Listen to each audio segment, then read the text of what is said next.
This is the Transform Your Mind to Transform Your Life radio hour and podcast. I'm your host, Life Coach Myrna Young, and today I am so excited to be speaking to Thomas Jeffrey, and we will call him T.J Loeffler. Now, TJ is going to be talking to us today on the topic Successful but Unfulfilled, Getting Back to Basics. TJ is a best-selling author of the new book, Getting Back to Basics. So we are going to talk today about some fundamentals of living your life the way that you want it and on purpose, and living your best life now with some simple little tweaks. So welcome, TJ. Myrna, thank you so much for having me. It's a pleasure to be here.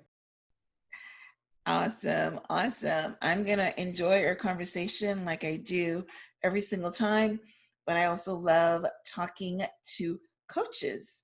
So the conversation flows very well, and I learn from, everybody that I interview. So hopefully I'll learn a few things from you today, TJ. All right, so let me give you a little bit more information on TJ. T.J Loeffler is a founder, speaker, coach, and advisor. After a personal awakening and a decade-long journey of life transformation, he now uses his gifts in speaking and coaching to share lessons from his story. TJ's personal mission is to help people be free, get healthy, and stay wealthy, and not just financially.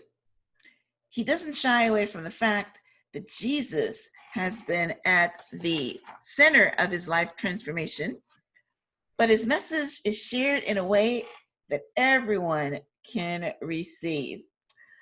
Awesome. I love the fact that you said that Jesus is the reason for your transformation, TJ. So can you share with our listening audience just your journey to becoming a transformation and fulfillment coach, and how did Jesus play a role in your transformation? A great question, Myrna. So the first thing that I'd like to share about all of that, first and foremost, I just appreciate you having me on your show and just giving me the opportunity to share some of my story. So thank you for that. You're very welcome. Yeah, I appreciate it. And the first thing that I'll say about, Jesus being at the center of my transformation and the change in my life is, one of the things I heard one time is that God makes the trees and we make the tables. Oh, wow. I've never heard that one before. What does that mean? It's a very powerful way to think about God's role in our lives, and more importantly, our role in his life.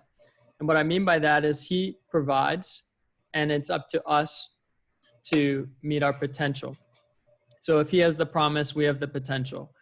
And in, providing the trees, it's up to us to make the tables. And so, I give God the credit, and specifically Jesus. The revelation of God is different than the revelation of Jesus. But I give God the credit, and specifically Jesus the credit, because of the experiences that I've had in my life. And the changes that have happened in my life are really stemming from a change that happened in my heart. And so in one sense, there's God who provided the trees, but then it was me who said yes and did the work to make the tables. And I'm getting you now. Let's sit at the table. Got you. All right. Yes. And so I make that clear because I think some people are really hesitant to, or resistant to, giving God the credit. And what I think is a potential pitfall in that, when people give God the credit, is they actually ignore in false humility their own credit due, which is really just simply saying yes and doing the work, because it's our choice to do the work in our lives, right? Yep. So that's really what's been the transformation for me, is the choice that I made in my heart, and then that lived out over time. Now, to give you a very quick summary of what that actually looked like, is I was, quote, successful but unfulfilled, working at Goldman Sachs, a very well-known investment bank. I was on the trading floor on Wall Street, and I had really, this is a story about the change in my motivation. I had been driven my whole life to perform and achieve because I had low self-esteem. And I had low self-esteem because I had a subconscious belief that I was abandoned or neglected at birth. I was adopted.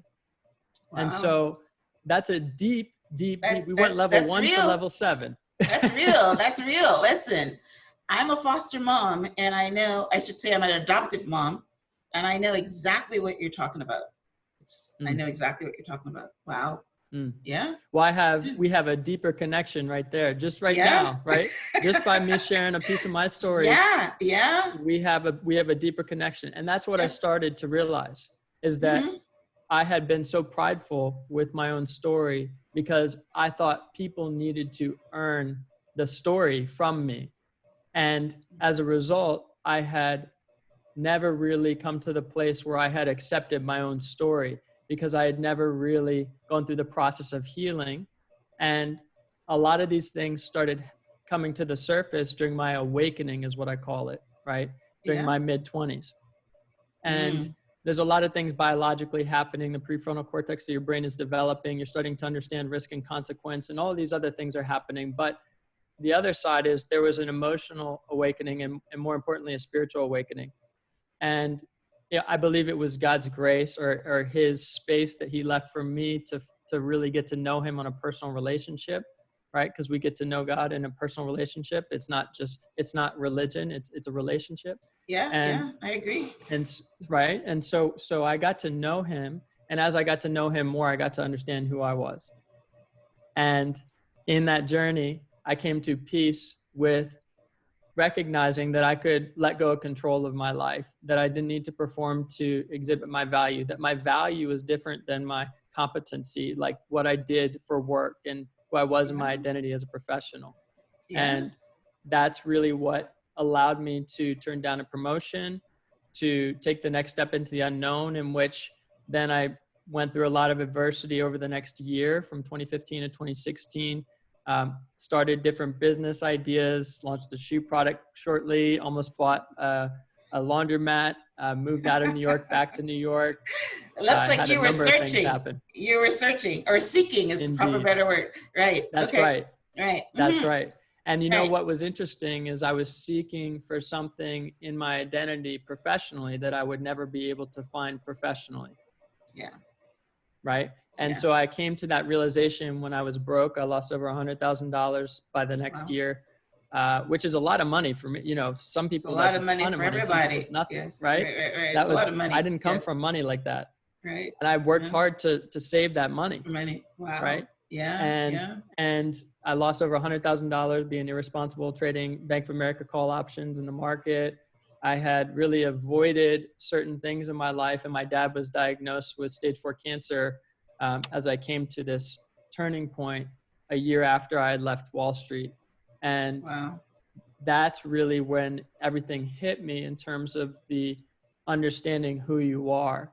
And, you know, maybe here's where the supernatural, which to some people that might be a strange word, but when you think natural, think nature, it's what you see. The supernatural is unseen. And so the supernatural things, that's right. Right. That's right. And the supernatural things started to happen. And I had people who I'd never met before speaking into my life about who I was. And they saw me gathering people in cities and taking strongholds that were keeping people from understanding who they are and where they're going in life and helping them break free from that. And a month later, had a vision for an event, started an event called Welcome to Yourself. No speaking background, platform experience, launched the event, went New York, DC, London, got some traction. And that's not the rest is history. I faced a lot more adversity when my dad passed the next summer, and I struggled to really get on my feet.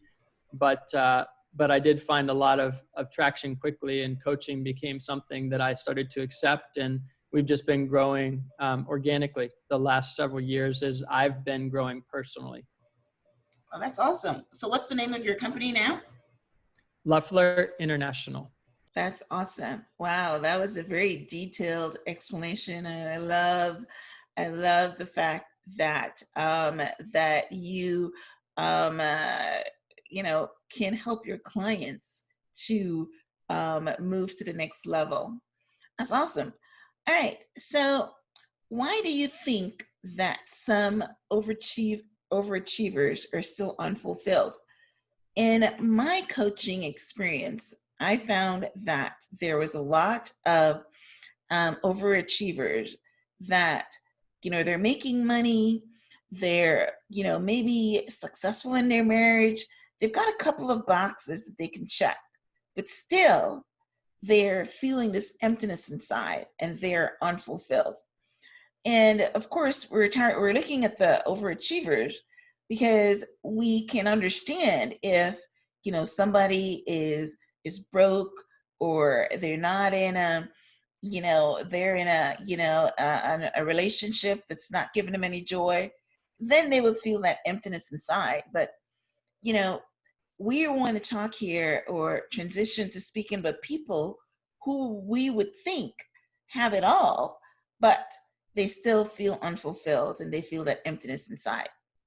So why do you think that is?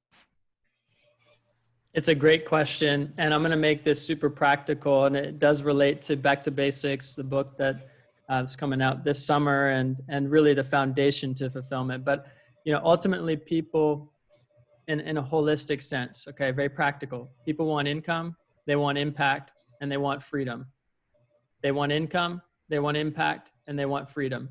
People going out searching for fulfillment are often buying the cultural lie, which is you'll find fulfillment through income. Get money, that's your security, so you can have a family and be happy. And hidden in that lie is this idea that fulfillment lies somewhere in there. But then people who start making money realize, wait, I need to do something meaningful. So then they start a nonprofit or do something to make an impact on the world. And then they realize that I can help everybody in the world, but what if I can't help myself? And that's when they realize, wait, I need inner freedom. And finances don't bring me freedom. And finances, while they may bring flexibility, all they do is provide just more opportunity to magnify the state you're already in. If you're a sad person, finances can make you extra sad. If you're a happy person, finances can make you extra happy. Yeah. But the reality is finances don't bring you freedom. Freedom is found through forgiveness, and forgiveness sets us free. And that's really where people are missing the whole reality. And there's a lot of people, frankly, who follow Jesus or know Jesus or say they know Jesus, but haven't had the revelation of Jesus in their heart, which is full freedom. In other words, they still live hanging on to the weight of their past. And that's not living in freedom. That's living in self-condemnation, which is not the revelation of Jesus. And so when people, and now I'm speaking about it, revelation of Jesus, but people, no matter where you are in your journey, we're all in a journey, our spiritual journey, right? Forgiveness is what Jesus offered for free. And back in biblical times, people thought that was heresy. They thought he could heal people. Okay, we see people healing people, but you're offering forgiveness for free? That's heresy. And so that's what makes him different. That's what makes him so different. And so it's really powerful to know that, one, he offered it for free then, but it's even more powerful to know that you have it right now. And when people experience that revelation in their heart or realization in their heart, their life is transformed, and they realize that they don't have to strive and perform to achieve something they've already been given for free, which is a reconnection to God. Yeah. Right? Yeah. Now, high level, all of those things coming together, you can have all of that.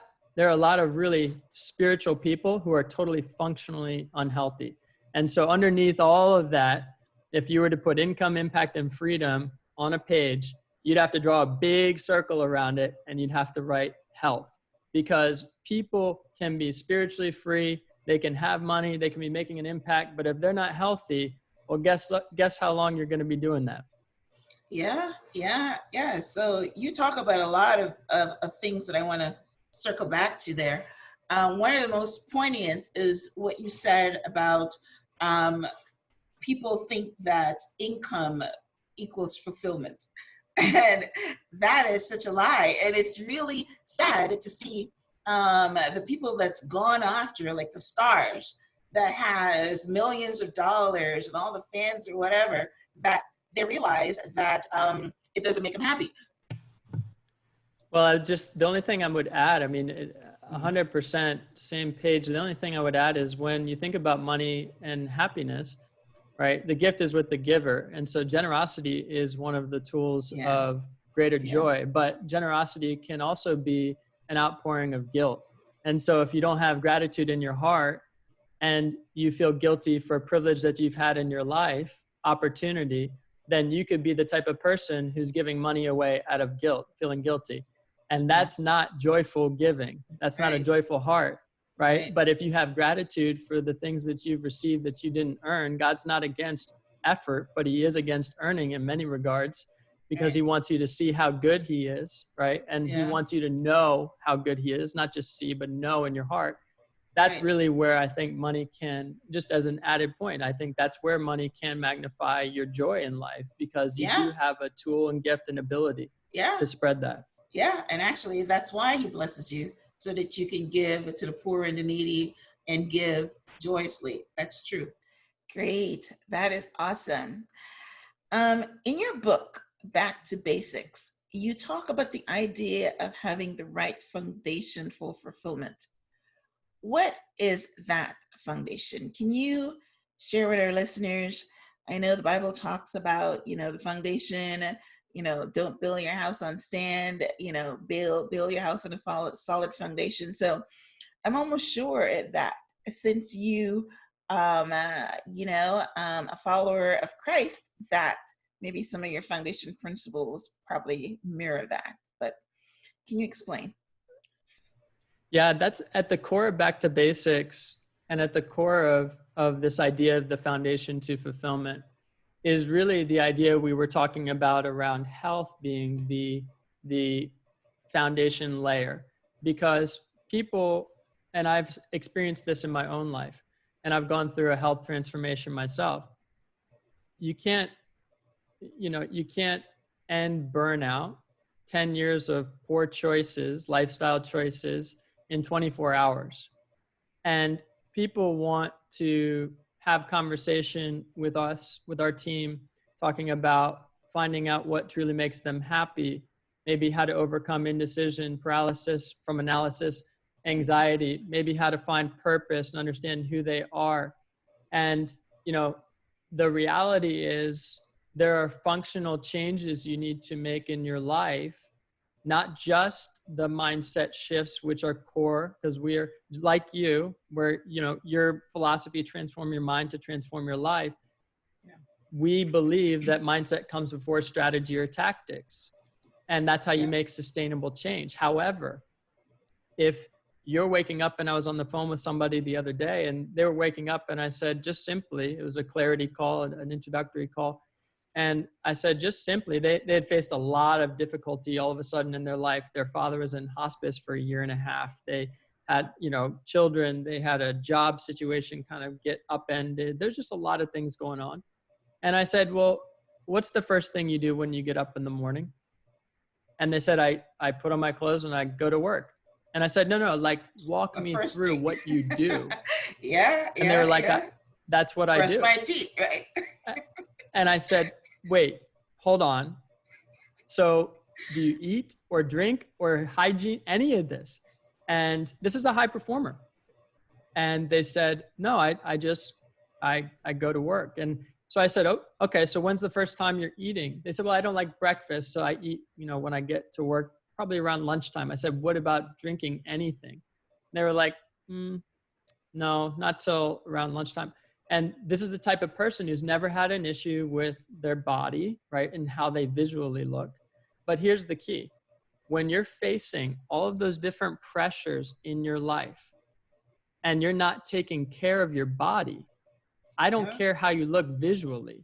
It's going to affect you mentally, emotionally, spiritually. It's going to affect you in all these other ways. And so the first thing I told them, I said, listen, I don't care what you do leaving this call, except you have to start your day with lemon water.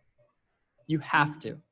You have to start your day hydrating your body, and specifically with lemon water, because your body is detoxifying all of these different things. And during quarantine, they said they'd been eating a lot of fast food. And I said, if you're eating fast food, if that's what you're putting in your body will have a breaking point. If you're not feeding yourself Yeah. until midday, if you're not hydrating and allowing your liver to do the detoxification process that it's trying to do before you start eating again, you're going to find yourself in this state emotionally where you're telling me I need to be on my knees praying to Jesus, but I'm telling you, how about you start taking care of your body first? Yeah, it's important. Yeah, it's like the only thing you've got. You got to take care of it. Yes, it's your tool. And if that Right? tool is not working, you can't do anything else. And a lot of, I don't know a lot about, this is a male or female? A particular person was a female. Female. Okay. I was just about to, for some reason, I thought it was a male. And then I just started to say, well, I've never heard a male that don't do self-care. It's usually women. And sure enough, yeah, women have been, I don't know, it's their psychological way of always taking care, they're caregivers. And they always take care of other people before they take care of themselves. So for some reason, I thought it was a male, and that's why I asked you that question. But yeah, you definitely have to definitely do self-care. So is that your foundation? There are 6 core pillars to the foundation. Okay. And so when we think about health, we break it up into these 6 things: diet, sleep, movement, active rest, reflection, and connection. These 6 things are how I grew my business. These 6 things are also how I changed my life functionally. There were things that I was facing in my life, a lot of difficulty. I believe some of it was spiritual. I believe some of it was really practical in the sense that, and spiritual and practical are not totally different, but I believe some of it was really practical in the sense that I was burned out. And so I hadn't changed my mindset around productivity, around balance, around energy. And because I built my life being self-sufficient, like a lot of people we talk with. And when you build your life being self-sufficient, you think that you have all the answers, and pride comes before the fall. And I definitely fell. My pride took me to fall several times. And you got a lot of sayings on this interview. I'm going to be quoting all these things.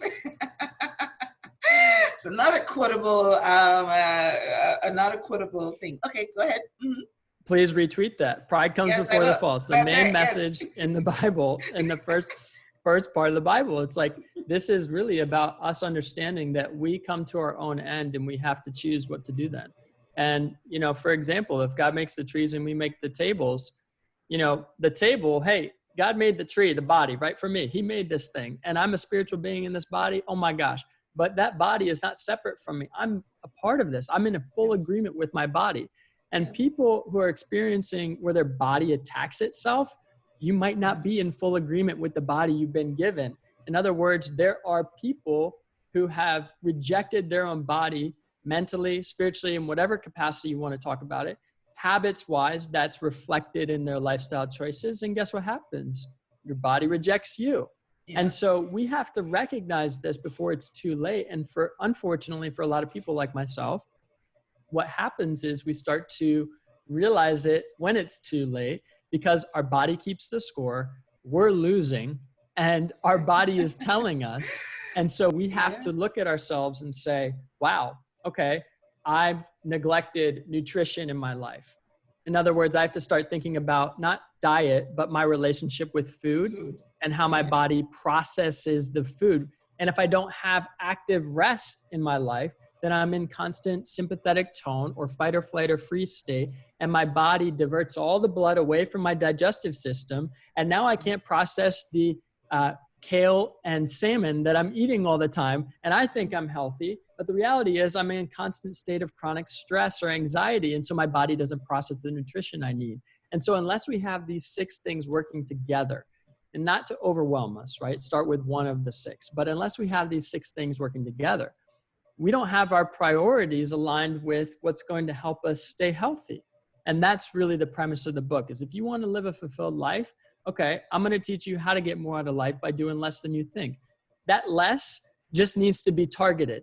It needs to be specific to what you need for your life. And these 6 things have proven in my life, and we use them with clients as a foundational framework to help them kind of understand how to navigate change. It's proven to make changes and even help me in business.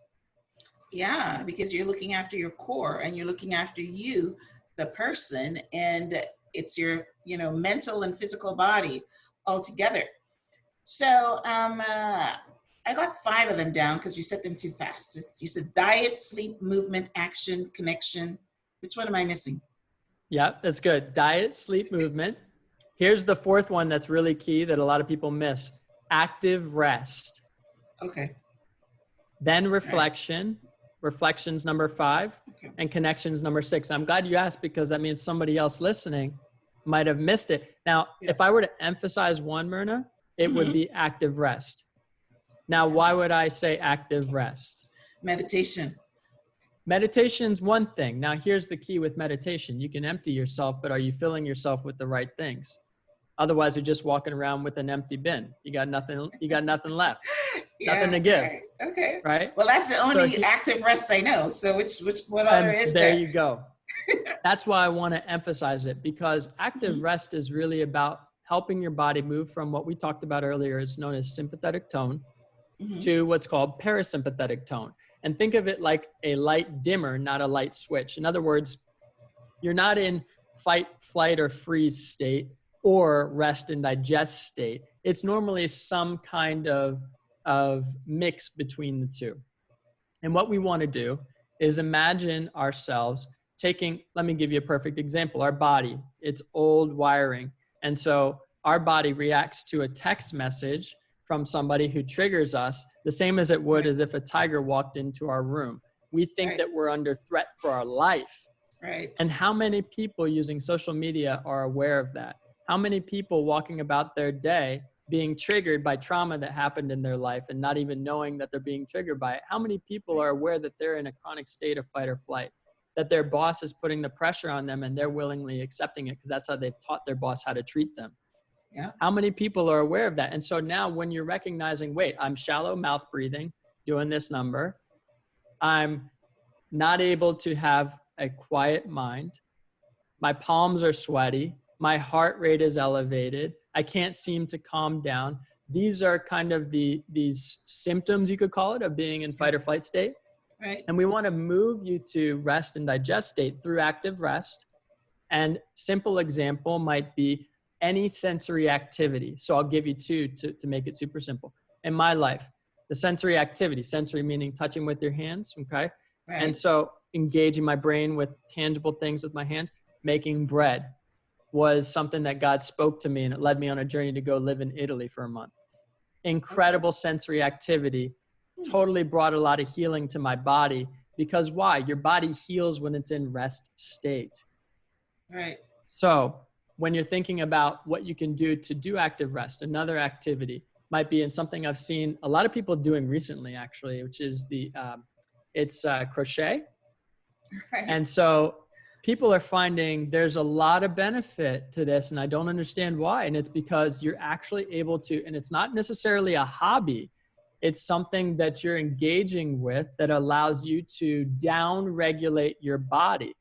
Now, the third, and I'll give this as a really practical one, everyone can use, okay? And you mentioned meditation, but I'll give you a practical tool within meditation that's one of the reasons why people find it to be beneficial. It's breathing. Breathing. Right. Breathing helps our body down-regulate from whatever heightened state we might be in. And so if you think about using breathing as a tool, okay, so we're breathing without even thinking. That's our autonomic nervous system and our body operating so that we don't have to spend that energy thinking, okay, heart, you have to beat. Okay, do this function in this organ and that thing. We would not be able to do it because it's doing like 50 million things at the same time. We wouldn't be able to do it. That's right. Right. Okay. That's right. So that's why when we're aware of, well, I can't control my heart, but I can control my breath.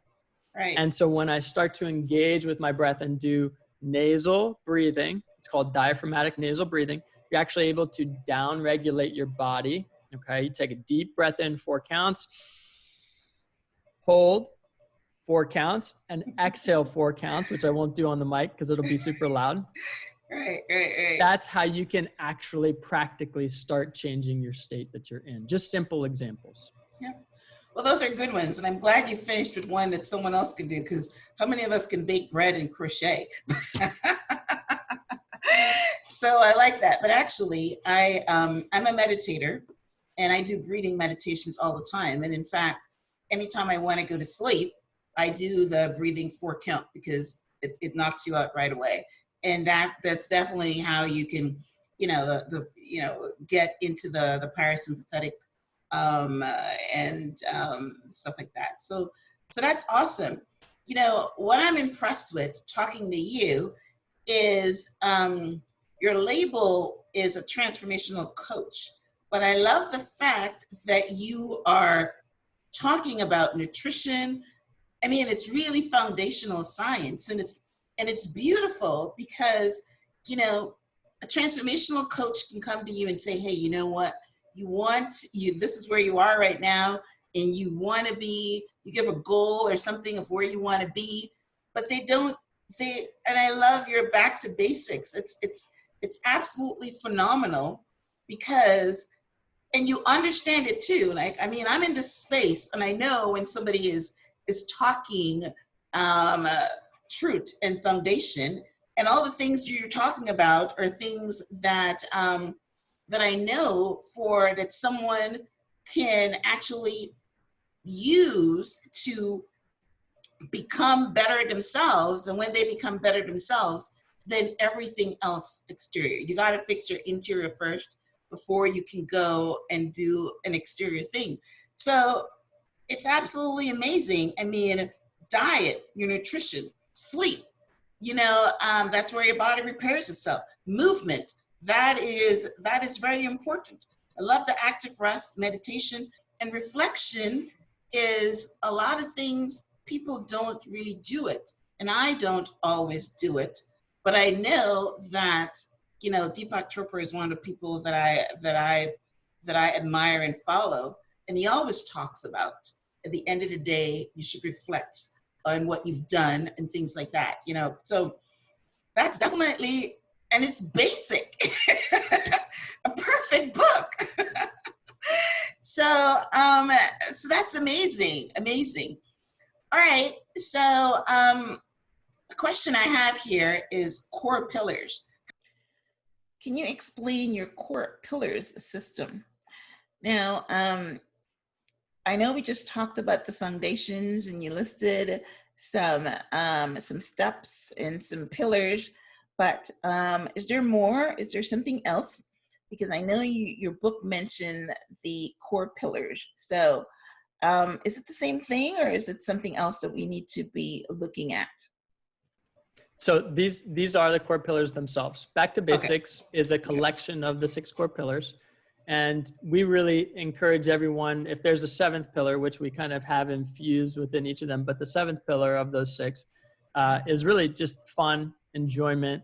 The thing is, you can't consistently sustain something you don't enjoy. And we really encourage excitement, enthusiasm, enjoyment. You don't have to love everything you do. It starts as a discipline before it becomes a desire. But the reality is, you can really start to enjoy your life when you like the way you look, when you like the way you feel. Yeah. Right. When you like those things, you start realizing, what contributes to the way that I look and the way that I feel now? Probably all the choices that I've been making to engage with my body in a different way, my relationship with food, my relationship with sleep. A lot of people struggle with sleep as a core pillar, the 2nd core pillar, because frankly, they think subconsciously somewhere that it won't provide what they're really looking for, which is maybe fulfillment in life. In other words, if they believe or have made an agreement that work will provide what they're looking for in fulfillment. I just got off the phone with another person yesterday. They said, I need a new career. What's not working? The fact that I don't have a career that I'm fulfilled in. I said, so career is where you find fulfillment. And while it may be a contributor, if that's where I think that I'm going to find fulfillment, then I'm placing the power of fulfillment, something that I can have for myself within, in something that I don't necessarily have full control over. And so it's recognizing, wait a second, what if I actually change the way that I feel, my state? What if I took care of my body? Maybe I'd actually feel different about the career I'm in today. Not saying that that's where you have to stay, but saying maybe you can make some alterations, because the reality is you can change where you live, you can change your job, but you still haven't changed yourself. Right? Right. Yeah. Yeah. And so I know I'm talking to the woman who knows what I mean. Right. And this is the truth about changing your life. You have to change yourself. The change starts with you. It's within your power.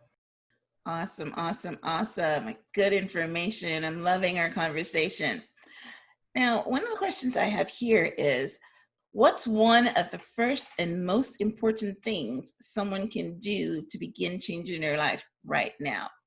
I know a lot of people want to put things off when they've checked this box, or they got married, or maybe they've got this new job, or they always put off happiness. But we know as coaches that anything that you want to do, this is the right time. Now is the right time. So what can somebody do right now to begin changing their lives? It's great. I mean, besides lemon water every morning, which is recommended in the book and in anything you hear me talk about. Hey, I want to ask you something though. I use apple cider vinegar. What's the difference between the lemon water and apple cider vinegar? That's my thing. Right. Yeah. And so there's a lot of controversy around anything, who knows what. Bottom line is, if you are feeling better, continue doing that thing, right? That's number one. Now, that's not a hard and true 100% of the time. There are some things that make you feel better temporarily that are not sustainable. Okay. But just the idea of lemon water is really just about a cleansing beverage in the morning. So I'll speak to that specifically. Now, so lemon water, cucumber water, those are really helpful things. Celery juice is not sustainable for most people. It's only if you really want to get a liver reset. That's a whole nother discussion.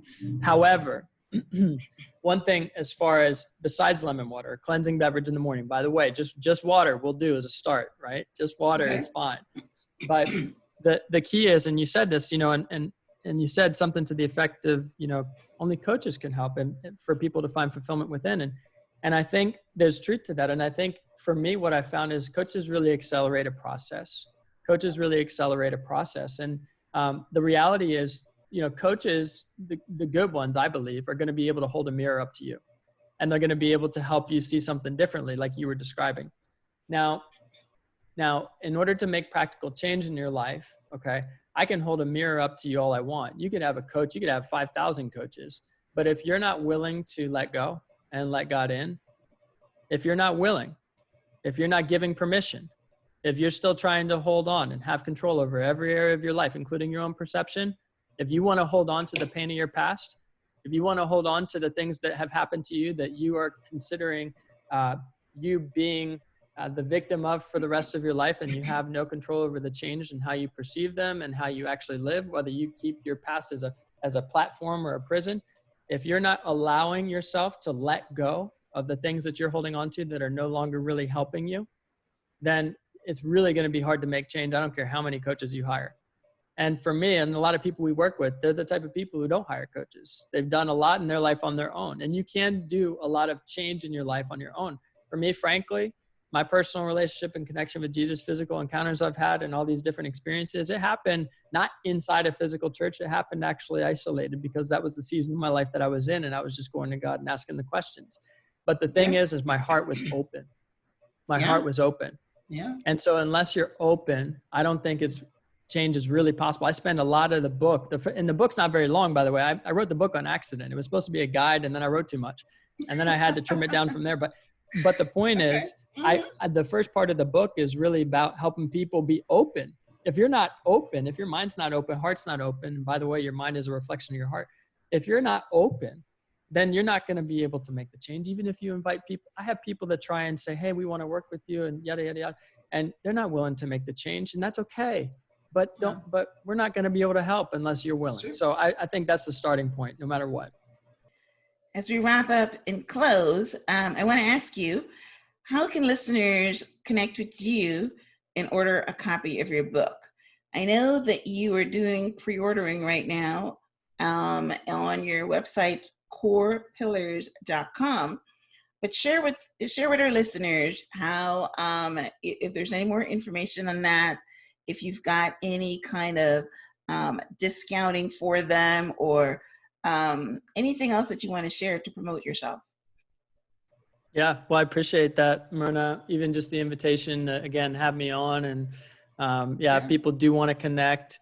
There's two things. So one is if you'd like a copy of the book, you can go to corepillars.com, and that'll redirect you to my site where you can get a copy of the book.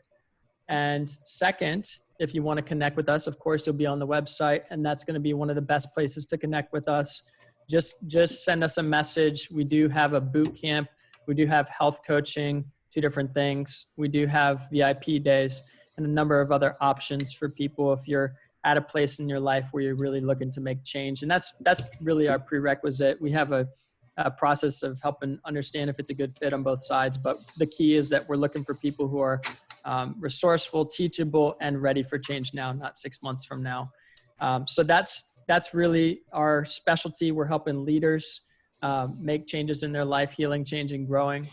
And of course, there's a podcast too. So if you're on the website, you go to corepillars.com and you say, you know what, I'd like to learn more. You can also see the podcast on the website, and we have plenty of free resources, different articles that'll be helpful, and a number of other things. But that's the best way to get in touch with us is just go to corepillars.com, and you'll find the rest there. That's awesome. So your podcast is called Core Pillars as well? The podcast is actually my name, T.J Loeffler, and it's an audio channel. So it's T.J Loeffler's audio channel. If you type in T.J. space L-O-E, you're going to find me, and you'll see a photo of me. It'll look something similar to this. All right. and you can listen there. Okay, that's awesome. I did not know you were a podcaster. That's new information. Yeah, well, you've got a great podcasting voice. So that's awesome. All right, well, listen. Awesome. This has been a remarkable interview. I learned so much from you, TJ. The simple things of, getting back to basics, hydrating your body, taking care of yourself, self-care, that was so important. So thank you so much that, we can all do it. All we need to do is get back to the basics. So I want to thank T.J. Loeffler for taking the time to talk to us today and teaching us how to get back to basics.